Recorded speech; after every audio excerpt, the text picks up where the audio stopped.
I'm Otis Smith, the host of Interruptions Podcast. We got another treat for you guys today. We have actor Patrick Malone coming up next. He was on the show A Different World. He's been on NCIS of Los Angeles.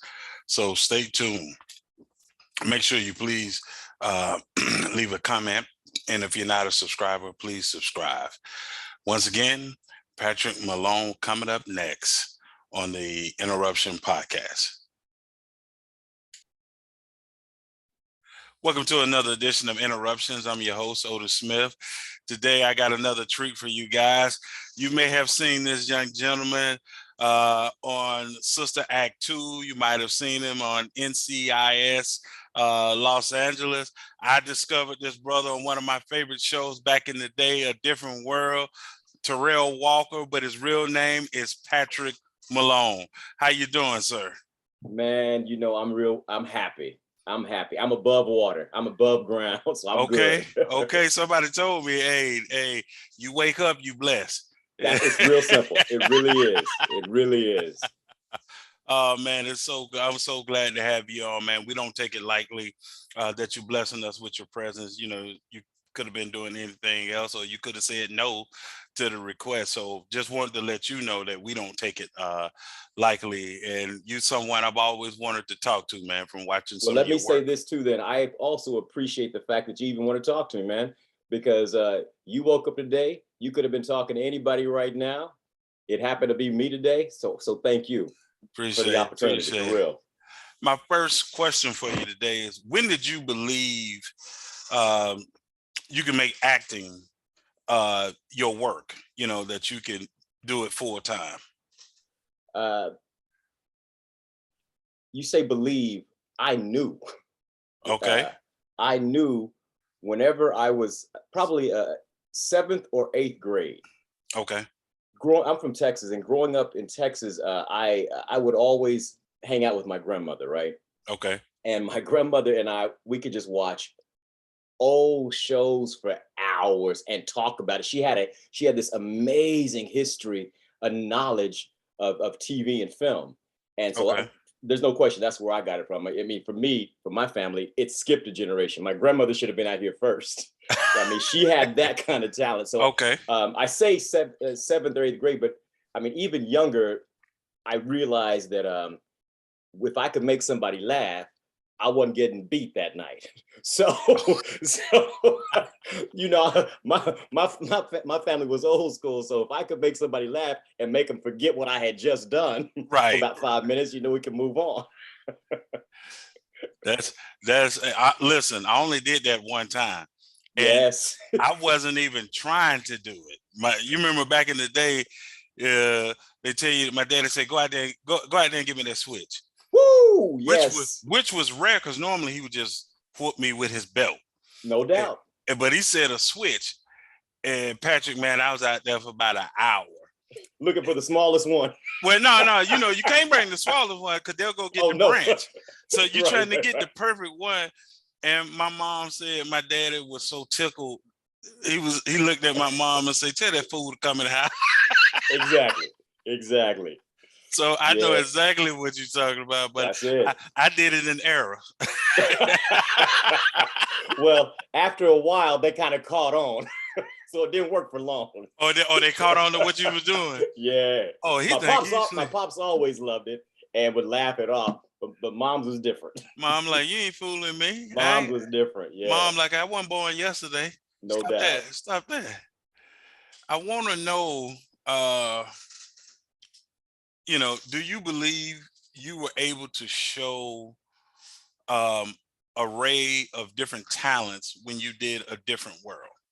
Did you believe you got to show your acting chops as well as your comedic chops? Thankfully, the answer is yes.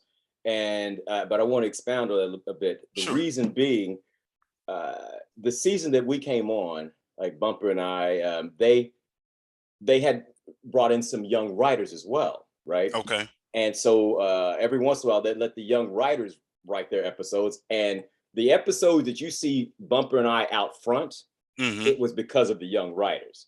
And Okay. now those same young writers are now directing Marvel films and directing, Oh, wow. oh yeah. So we were at a time that was the ground floor, and Hmm. now everybody has evolved and doing their thing on a big level. You know, So when I I was go lucky back, that way for sure. when I go back, man, and one of the reasons that I always wanted to talk to you because I go back, you guys actually, and I don't know if you assess this looking back now, but you guys were needed when you guys came on because once Kadeem Hardison and Jasmine Guy's character, Whitley and Dwayne, got married, really there was nowhere to go. Right. I mean, like, all right, because normally, a wedding scene, normally that's like the end of the show. The end. Like, yeah. Sure. So they was coming back for one more season, and you guys brought this freshness, of the show. And what I loved about your character and your skill set was, like you said, you were able to be funny, but man, when it came time for you to be serious, Mm. you were able to do that as well. The reason I chose this backdrop was because when I you know the guys would episode. the episode, man, with it wasn't so much the gun. I was just impressed with the dialogue that you guys were doing with MLK Sure. and Malcolm And X. Malcolm, right. It was brilliant, man. Well, the Brilliant. way they interspersed their actual dialogue and made it somewhat current, because we had it written initially, just so you know. Okay. I'm telling secrets right now. Okay. But it was written initially verbatim. Okay. But their foundations had an issue with that, so they had to pick and choose the dialogue we could actually use. So once they gave us the dialogue, then the writers put that together and made it, for me, one of our better shows, mine and Bumpers, because again they gave us meat to work with, Oh, man. and they allowed us freedom. And Debbie directed that episode, and she said, "Baby, work." It was that simple. So work. she was willing to let us fall on our face and get back up and learn from that. Or when we made a right decision, a right choice, is like, moving on. It ain't gonna get no better. Yeah.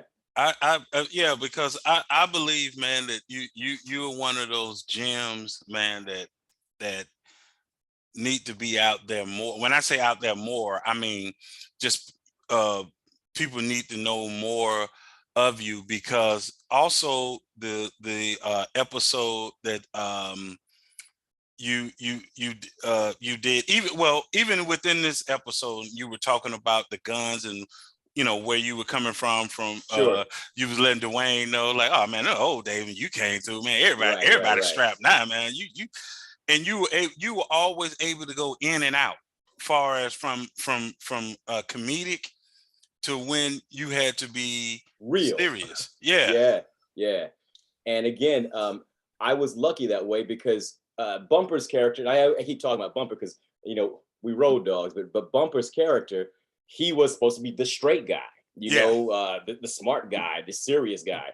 And so when they let me have some fun with that, and also delve into some real issues and let me work, it was just the best of both worlds for me, for sure. Yeah, because when I say you went in and out, man, I'm talking about how quick you would do it. Like the episode when they Terrell put the sign back. Did you hold? Did you hold? That was, Yeah. I'm gonna tell you what was funny about that. It's the first time you meet the dean, and you was like, like your style, like you weren't flirting, but you were just being very complimentary to her. But then when you guys got into the court set, the student council, and they was like, man, why you let everybody accuse you? And you went serious. Yeah. And then you looked at Freddie, Cree Summers' character, and was like, yeah, you asked me everything, but did I do it? Yeah. And like I watched your character, the intricacies, how you would go in and out, 1 minute comedy, 1 minute serious, back to like that's a skill set that not many people have when they can do it within the same scene. I understand. And it's interesting that you're saying that because everybody doesn't pick up on that. And for me, I'm gonna keep on deferring, man. That's the writing. I mean, I believe to this day, now that I even have more experience in this business, Mm-hmm. you're not gonna have a decent performance, much less a good performance, without good writing. It starts with the story, and we were blessed. That's the truth. We were blessed to have smart, intelligent, thoughtful, thought-provoking writers that thought outside the box. And especially the last season, they were willing to deal with some topics, that Oh yeah. the network wasn't all happy with, for sure, but we were willing to get in there and put a mirror to America. Well, you guys, you guys did. I mean, even bringing back the whole scene with Gina's character Sure. Oh yeah. because that was before you. The first time they shot it, that was before you, but they Before brought season, it back. They brought it back, and that was very very interesting. And that's one of the things I loved about A Different World, tackling those tough subjects, right? Absolutely. In a sitcom, which is kind of crazy when you think about it. You're supposed to be making people laugh, but at the same time, it's true. At the same time, being able to bring awareness, right, because even the scene that we're talking about, this backdrop of not this not this scene, but the one with the digital, the fact that your character called her a whore. You didn't put the sign, but you was joking. But then, now I say it different. I'm gonna tell you, Patrick, I say it different. Jennifer's character said, never call a woman something you wouldn't want someone to call your mother, right? Sure. I'm like, well, with men, that doesn't register with our mothers because you don't see mama in that way, no way. Period. No. But mom don't have sex. Mom don't do nothing. But your daughters, right, woo, is where it registers. Woo, yeah. So you have to talk to men about, hey, would you want someone to treat or do your daughter this way? Now that's real talk, because I dare somebody to mess with my kids, to mess with and I have 2 girls. I got 2 girls. Yeah, I dare you. Yeah. So you know exactly what I'm saying there. Absolutely. Because when God blessed me with daughters, man, I just started laughing, and then I said, God, this really not funny. Like, this is really... this is on me. This is on me. But he doing a turnaround for me, because I have 5 grandkids, and only one is a girl, the rest are boys. So I was like, so you did something right with the girls then. Hey, I did something right, boy. That's it. That's it. For you and your thought process, how fickle can Hollywood be, looking for a new face versus someone with experience, but maybe not have been seen a whole lot? How has that been for you? Oh, well, that's every day. That plays out every single day. Yeah. Everybody wants the new shiny toy. Mm-hmm. We know that the old toys were made better, they're stronger, they're durable, they're gonna last longer, and the new joints might just break when you throw it one time. It's gonna hit the ground and break, but you still got to try it out, right? And I think that's Hollywood. They casting directors love being able to say, "Look who I discovered."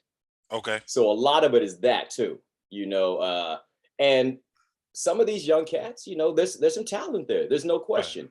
Right. But there's also, I think, a missed opportunity on some of the established people that what they can bring to the table. Correct. And you're still going to go ahead and try that new toy just in case. Now, I have this as a side question, and I didn't even try to do homework on it. Yeah. But did you have theater background?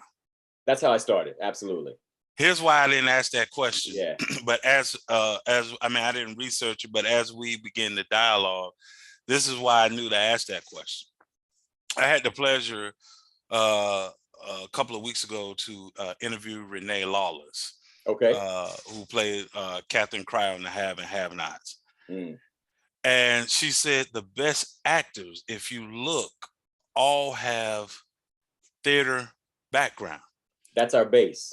That's Yeah. our base. Absolutely. And so when I start looking at everyone I've interviewed some people I wanted to talk to, like yourself, Karen Ross, Erica Gimple, who played Coco on the TV show. I know, yeah. Yeah, all this theater, and it's like, okay, I'm starting to get it now. I'm starting to understand that, like you said, that base, it allows you guys That's to it. use muscles that people that don't have that background can't use because they don't have that foundation.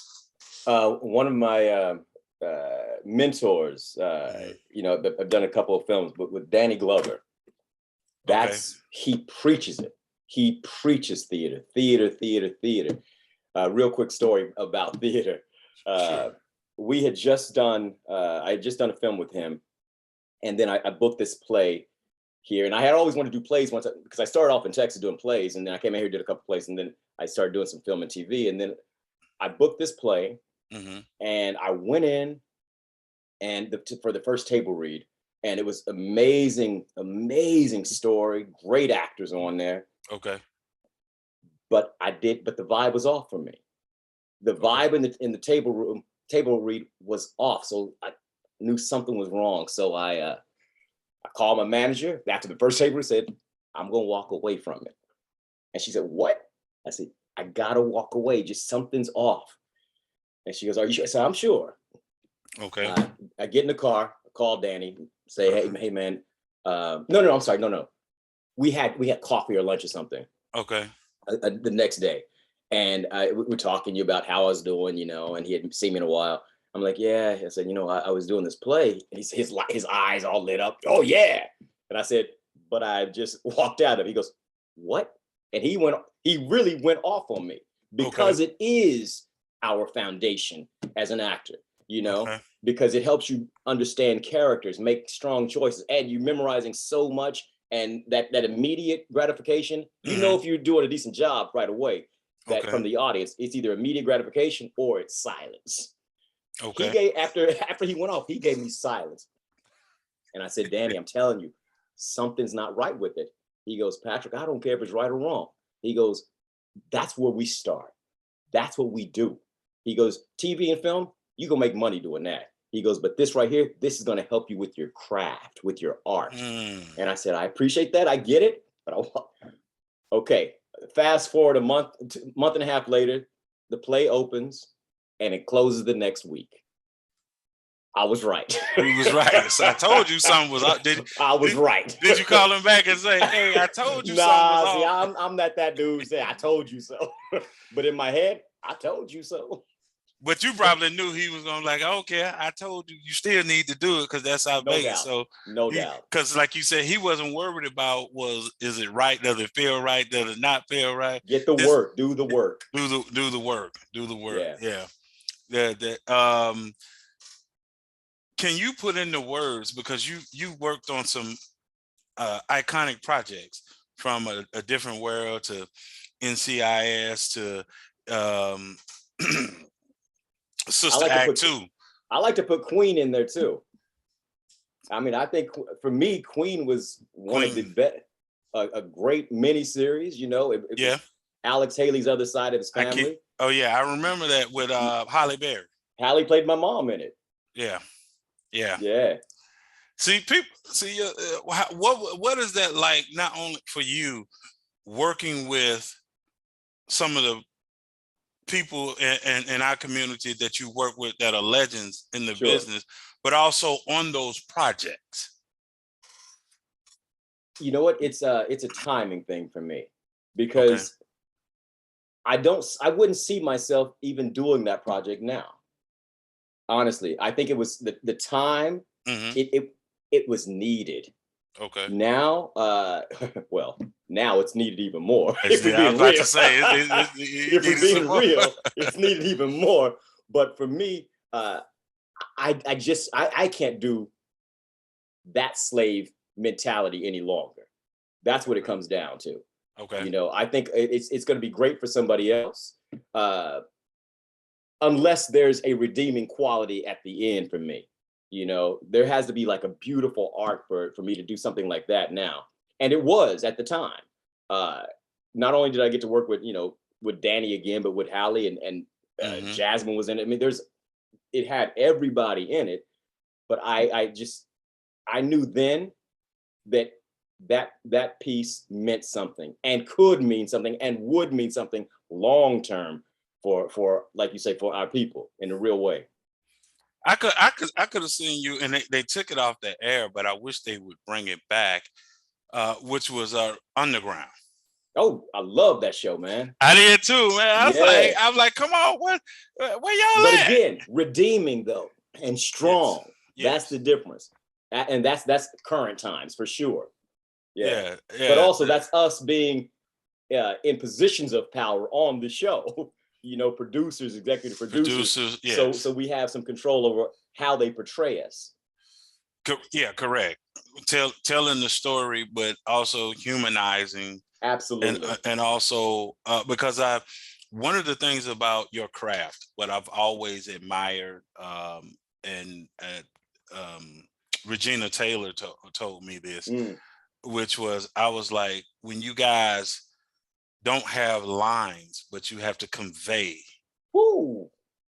like Everybody it can't do that. it's crazy. And I always, I'm gonna tell you the first time I discovered that, when I really paid attention to it, and I've said this on many interviews, but Viola Davis captured me in the Antoine Fisher story, Sure. where she had no lines, sitting there. Here's her baby boy comes back all these years, but she's got to convey being disappointed in herself, being ashamed, All of it. all of it without talking.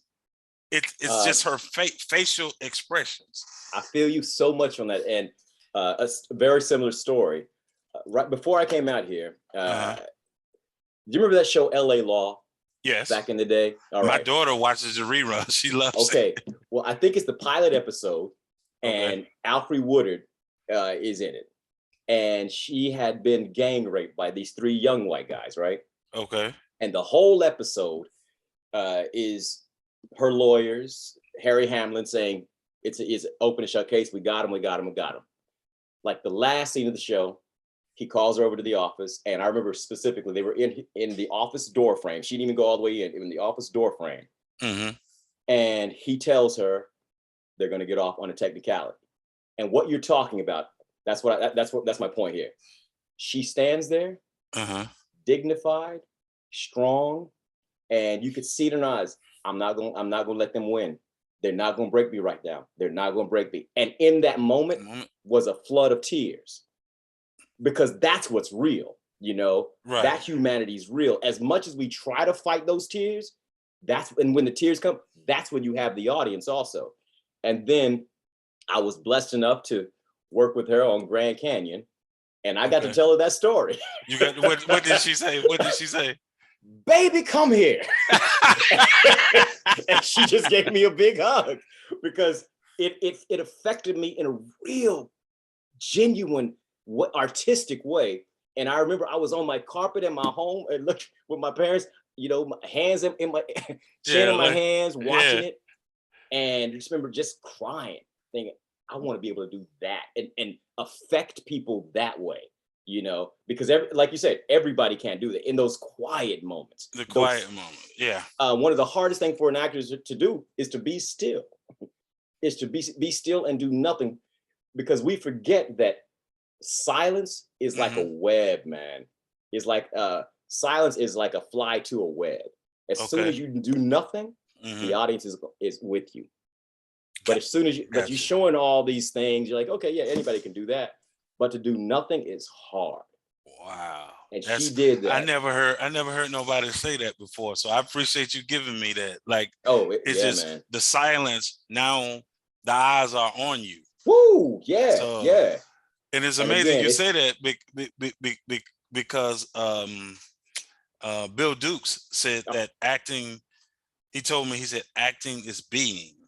that's it. And he used the analogy of the movie Get Out, Right. where when he was being hypnotized and he was just falling backwards. He said, you're just falling and you don't know where you're going to land. That's it. And he said, but you also have to be with the other actor. So it's just not Completely you being, committed. it's, Yeah. it's, it's not me just acting my part. If I'm in a scene with you, then I've got to be also with you. And it's like, That's called being present. That's it, for sure. And listening and reacting. And again, sometimes doing nothing except being there. And a lot of actors want to do and want to show all the time. And in my opinion, they don't last long, unless they learn the other. And unless it they is a learn. skill Yeah. set. Yeah. Okay. Okay. Um, what do you enjoy about the craft of acting? That's a great question. I love creating characters. Okay. I love the process of acting. I love the uh, I love the artistry. I love the camaraderie. I love creating with another actor. I Okay. love creating with another actor, Okay. especially whenever they are giving you so much. Mm-hmm. For me, in turn, I want to do the same. Okay. So I love that partnership. Uh, I love, I absolutely love working with new, smart, interesting directors that are willing to rock the boat a little bit and think outside the box and not stay so cookie cutter. And I love a good script. I just did this film in April that I felt was some of my best work to date, and I'm looking forward to seeing how the audience, Mm-hmm. obviously, feels about it. Yeah. Okay. Okay. I'm waiting on you. Now I save this question. I'll say the question because when I ask it to you, then I'll give you what I'm looking for. All right. On when you are auditioning, like when you're going on auditions, whether it be through Zoom or whatever, because I know when the pandemic hit, everything Sure. everything changed. But Yeah. Yeah. Yeah. when you're doing auditions, whether you're on camera or you're there face to face, and you have the script, far as the character that you're going for, do you try to show up as that character, or do you just give a reading far as your interpretation of the character? Again, another great question. That's a different acting styles. Mm-hmm. There's I'm not a method actor. Let me just say that. So the answer to your question is no. Mm-hmm. However, for me, there is a combination of techniques that I do use. Okay. And depending on the role is actually the honest answer. Depending on the role. If it's a Okay. role that I know for a fact that this casting director doesn't really see me as, I go in there as the character. Okay. Because I don't want them to even think, oh yeah, there's Patrick. There's Patrick. Gotcha. I don't want them to see Patrick at all because they've known Patrick for years, but this is not Patrick right now. But if it's a role that I say anyone could do, I Mm-hmm. go in and have a conversation with them, as me. I turn around, I get there, whatever there is in that moment. Mm-hmm. I turn back around and I'm that character. So it actually depends, Okay. Okay. It depends Okay. on the role because like I said, there's so many roles that because I'm a light-skinned brother, they think I can't do this, I can't do that. It's still like that, right? A story. I went in one time for this woman that I had known for years. She had Okay. seen me for years. Every time I get Patrick, I love your work, blah blah blah. I go in, and the kid, he's somewhat of a hood rat. He's little. He thinks he's hard, Mm-hmm. and I do the thing, and I know I killed it. I killed it.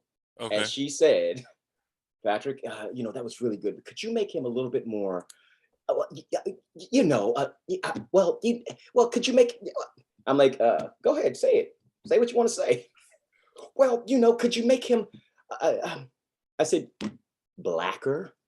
Do you need me to be more Negro? Because I was done at that point. I And she knew goes, that. I knew that and was she what you goes, were well, gonna say. Patrick. I said, let me just tell you real quick. I have a cousin, Uh, green eyes, blonde hair. Both his parents are black. He's in wow. prison right now for homicide. And she goes, well, I don't know why you're telling me. I said, I'm letting you know that it don't matter what color I am. I can still kill you. And she Okay. goes, well, I said, thank you very much. And I walked out. She called my people. I said, let Patrick know that I did not mean it like that. I'm like, no, she said exactly what she meant to say. I just wish she'd have been even more honest. That I can respect.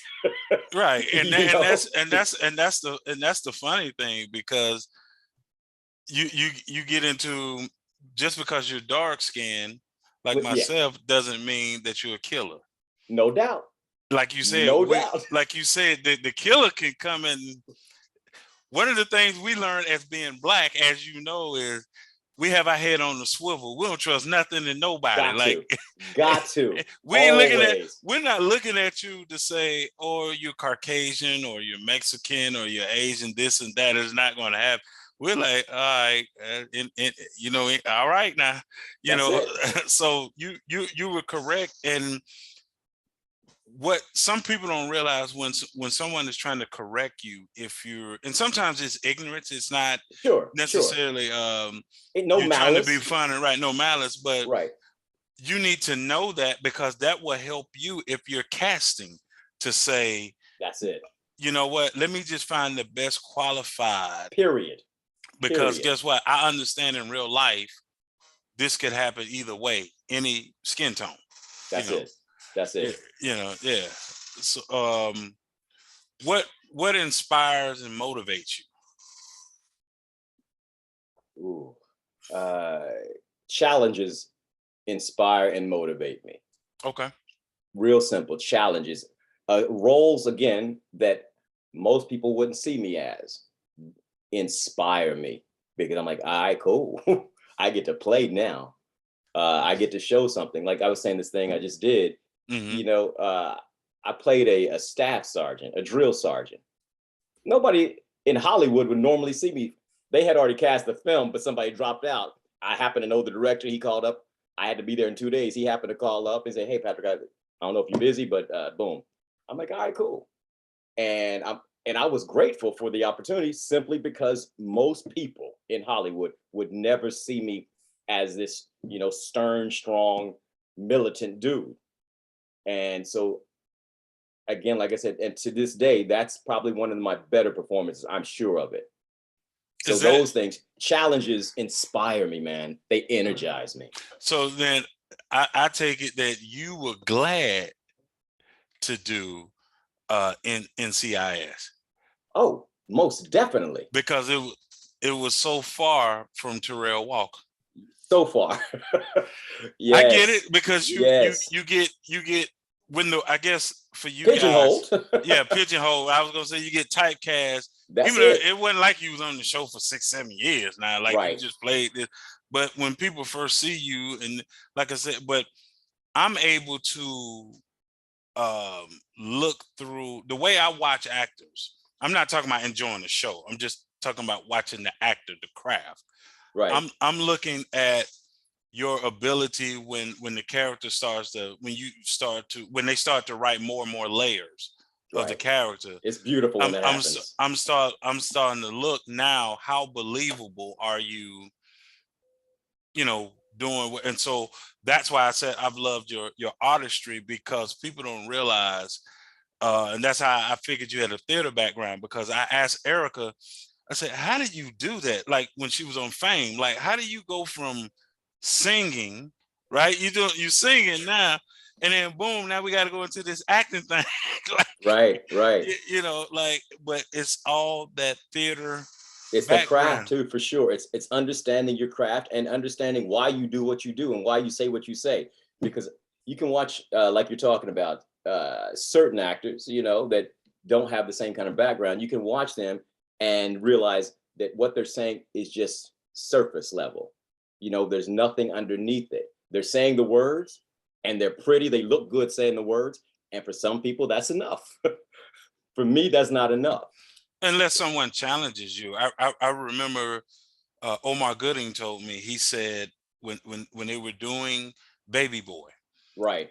he thought, you know, playing the hardcore guy, he had to be really demonstrative. Sure. And he said he said actually there were John Singleton had to get, you know, approval from the gangs in the area, you know, to shoot in the area. Oh yeah. So he said one of the gang members told him, say, hey, look, when you're out here, when you don't have to you don't have to be loud. You don't have to show. It's the same thing with acting. Yeah. As soon as you, I don't mean to cut you off, No, but go I ahead, get that, man. I Yeah. get that. As soon as you start showing, you give up your power. That goes back to that, to silence. And there's power in that. There's power in doing nothing. You don't have, you could say 2 words. Like that was my pops. Boy, that's enough. Oh yeah. Oh yeah. Any more than that, and it's gonna be different. It's gonna be, yeah. But my dad was the same way, man. My dad would just get up, Patrick, and say, like during the summer, he's like, before you leave, cut the grass. And you better do it. Yeah, like it's like, you know, when your mom asks you, it's 20 questions. Well, why Absolutely. I got, you know, why you know, but like you said, fathers can be just real subtle. Don't That's have all to be you need. loud. It's just, this is what it is, and you know the you know the consequences if you don't. You know the consequences. That's it. But it's the same thing with I get what Omar's talking about though. You know, no, you ain't got to be all demonstrative whenever as a gangbanger or as a thug. No, the ones you should be scared of are the ones that don't talk to you too much. Which, and what's so funny about that, that's been through life even since we was a kid. It's the Of quiet, course. it's the quiet cat you don't want to fight. Of course. Yeah, you know, because you don't know what that person brings. Yeah.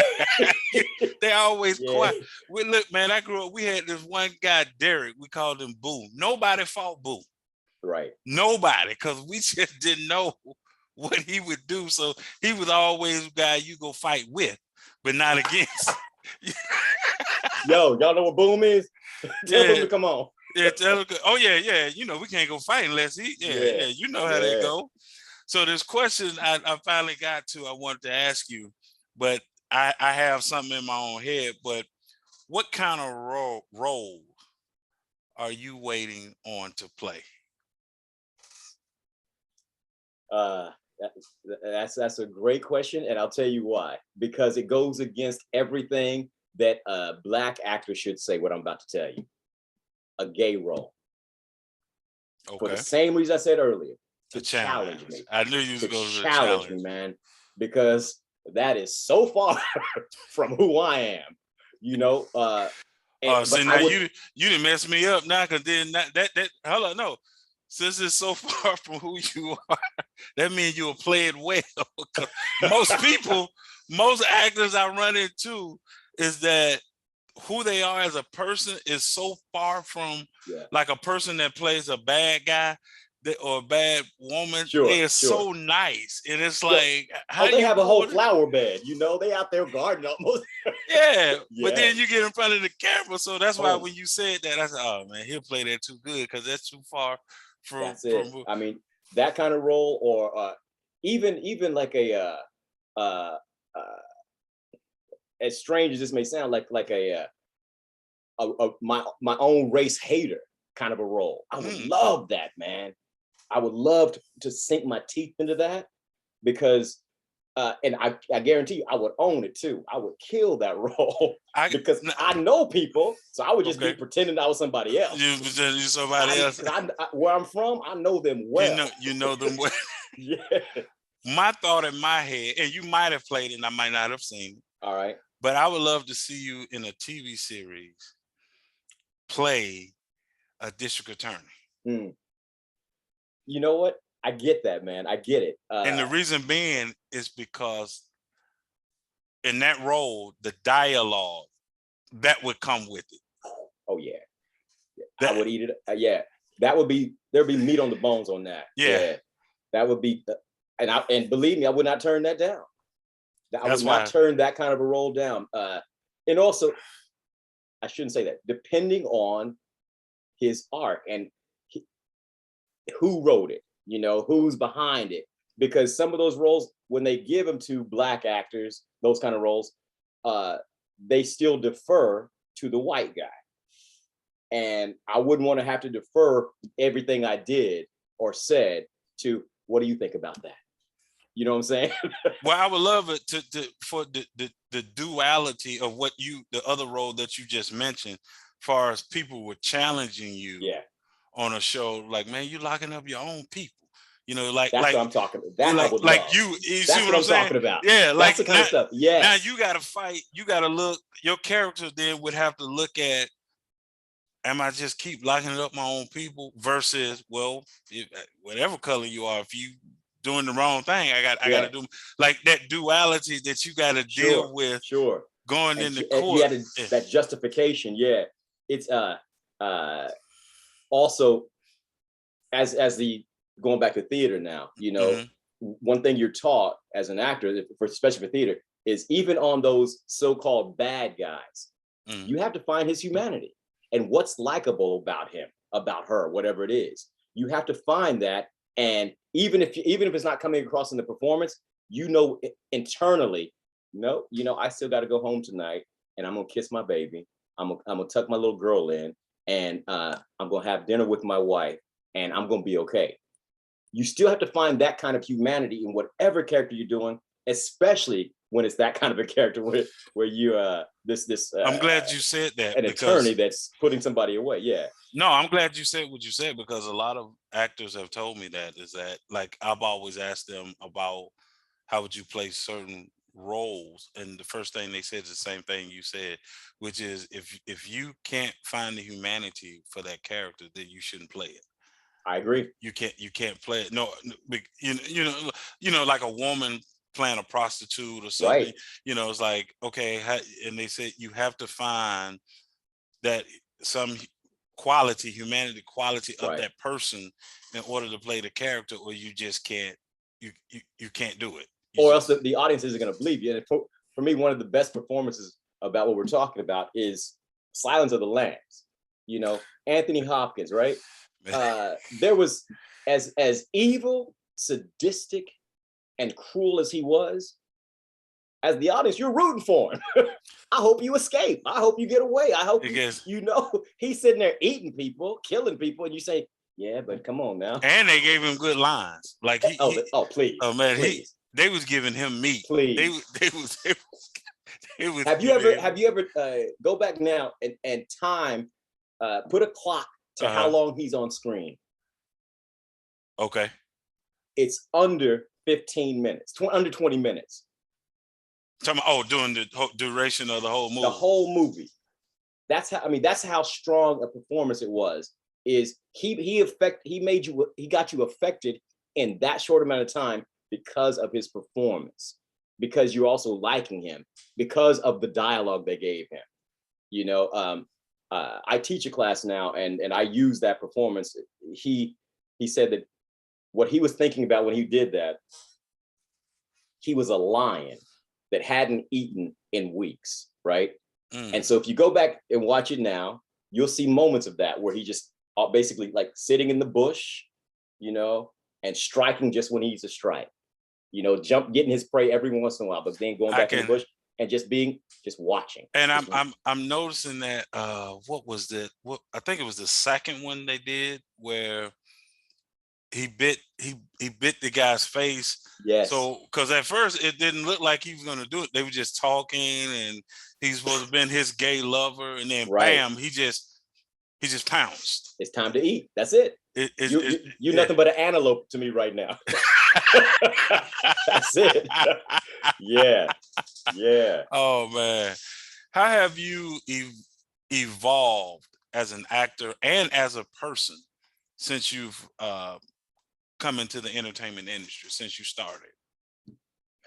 As an actor, I think the older you get, the more experiences that you have in life, that can only benefit you with your work. Okay. Then you actually have things to pull from, Right. life experiences to pull from. And in my personal life, I think I've evolved. When I was young, everybody used to be my friend, according to Okay. my mom. Okay. I was that dude. I'm like, no, mom, they're good. I want they can sleep over tonight. Let them come by. Patrick, everybody ain't your friend. Patrick, everybody ain't no, he's good. Patrick, everybody ain't your friend. So sadly, I think I've evolved by becoming more self-sustaining, if you know what I'm saying. Yeah. My trust level has lessened. My Right. my toleration for dumb shit has lessened. Same you here. know, yeah. I think that's probably on a personal level what has evolved, and my friendships that I have gotten stronger. Same You here. know, yeah. There you Yeah, go. because my mother was telling me the same thing. Like, you'll find that everybody's not your friend. That's it. And like you said, as you travel through this thing called life, you start Yes. realizing, no, you have associates, or My mom called them associates back in the day, man. yeah, or a Yeah. lot, or you just know a lot of people. Right. Not Right. necessarily everybody your friend. You just That's it. know a lot of people. There's always only going to be a few Sure. friends, Sure. and then from there you got a friend within friends. You That's know, exactly it. That's it exactly gets, it. because it's just based on, as you know, the relationship that you have with those people. So uh, There's a saying that I try to live by. It's exactly what you're saying here. mm, You got to go through it to grow through it. yeah, And sometimes I didn't want to go through it. That's why I wasn't growing as a person, because I'm like, nah, I would just put at that wall and not deal with whatever that issue was. But now I'm realizing you got to go through it to grow through it. And that also has helped me, as you say, evolve, especially in my personal life. my final question for you: Sure. what does success look like to you? Happiness, peace, uh, a smile on my girl's face, uh, being able to cook the food I want to cook on my terms, being able to being able to travel on my terms, Right. but peace, joy, uh, and knowing how to squash the noise. Wow. That's I mean, that's actually good, because I think society has tried to sell everybody the same goods. Mm, You know, far as this is quote unquote the American dream. sure, And sure. I always tell people, no, it's actually what you dream. What is it, what you forget what America is dreaming? What are you That's it. dreaming? That's it. I said I remember growing, I wanted to be an actor. But Right. I told him, I said, "Now you gotta let me ad lib. I don't have time to memorize all those lines. You gotta let me ad lib. Y'all follow me. Follow what I'm doing." Yeah. I'm tired of memorizing all them lines. Like, what page we on? Where we Right, at? right. Where we at? But that's why I admire, what you guys do as actors, bringing joy to other people, Sure. going through the crap, just everything with your industry entails for you to be good at it, man. Right. And we appreciate you coming on the show, Thank you, blessing us man. with your presence, man. We'd love to have you back, man. I'm I glad truly we do finally get. appreciate this time, man. I appreciate the conversation. And for me, this wasn't no interview, man. This is just a conversation. So I Okay, well, appreciate that very that's much. why I was hoping. I tried to. I will say this, and this is the honest God truth. You were the first actor I interviewed that I didn't have to try to go find Mm, other interviews, because I always try to make sure we're not having the same conversation. I got you. I got So, you. but you were the first one I didn't have to do that with. Nice. Right The, on. the, Right on. I just, like I said, I'm not looking at who you're playing, but I was just of your work, of how you do what you do, and that's how I craft my questions a lot of different ways. It's just depend on the whom I'm interviewing, Of and where course. Of where course. where I'm trying to go. Um, what type of interview, conversation that I'm trying to Sure, have. sure. So I just I appreciate I appreciate it, man. I wanted to bring you on because you have a skill set, man, that needs to be seen more, and people Thank you, need to man. see more I and more of you. truly do appreciate. You don't even know, man. I truly do appreciate that for real. And so Because the truth is, you don't have to say that. You could just say thank you for coming on. So thank you for saying that. Oh yeah, man. It's listen. It's always a reason when I'm like I told Erica. I said, girl, back in I had a crush on you. I was a kid Right. watching Fame, and I told her, I said, even back then, I said, you, Debbie Allen, Yeah. Gene Ray Anthony. I said, Oh, if yeah. you guys weren't on that night, like if the episode wasn't really about you guys, we would be like, well, it was an all right show. It was all I'm not. right. Yeah, yeah. Leroy got to dance. If Leroy don't dance, Leroy doing his thing, man. and people, Yes. watch this. Now, it's two other people that was on that show, and man, if I could get them for an interview, because people don't realize they were on that show. Don Cheadle Oh yeah. and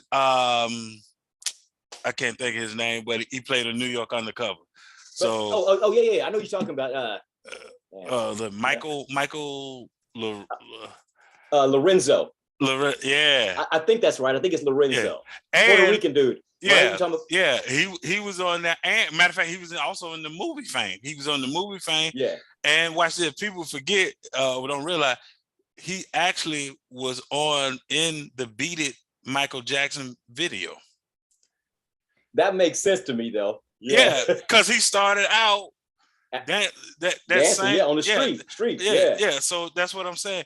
People like you got, and then when I had the pleasure to interview Karen Ross, I did not realize she was the little girl that played Leroy's little niece on Fame. I found that out doing the research. Wow. That's her. That's crazy. She's the little girl. Like, yeah. That's crazy. So I love. But you know what though? This business, it's a small business for real though. Yeah. Just I know you got to go, but real quick. Speaking of people that you don't know played younger, like whenever I was going back to Queen, people have no clue that the younger version of me was Jussie Smollett. Yeah. You know what I'm saying? Yeah. So I've known that whole family for years, but he plays the younger me, and so just like her playing his little niece, you don't know who's starting from what point and where they're going to end up. And that's why I noticed you say, and I got that because that's why you heard me say underground. Yeah. And I said something like, because I put the two and two together as far as Absolutely. It's man, it's just the craft you guys do, whether you're a musician or whether like I say, my show, man, I've been blessed to interview people across different genres, from gospel to R&B, actors, athletes, right? Because none of us are one thing. I don't like just one thing. No doubt. So I like to interview across, entrepreneurs. Sure. And so that's why I said I would love to have you back. And normally when I bring somebody back, I pair them with another guest. All right, let me know, man. Yeah. So listen, I appreciate it, man. You keep doing what you're doing. What I love about it, you're not, you're being yourself, and it still makes you a treasure to our community and a treasure to the art form of what you're doing, man. So just make sure you stay safe out there, man, and stay blessed. Yeah, you got it, man. You do the same. All right, man. Stay safe and take care of your girls, man. Will do. All right. Take care of yourself. All right.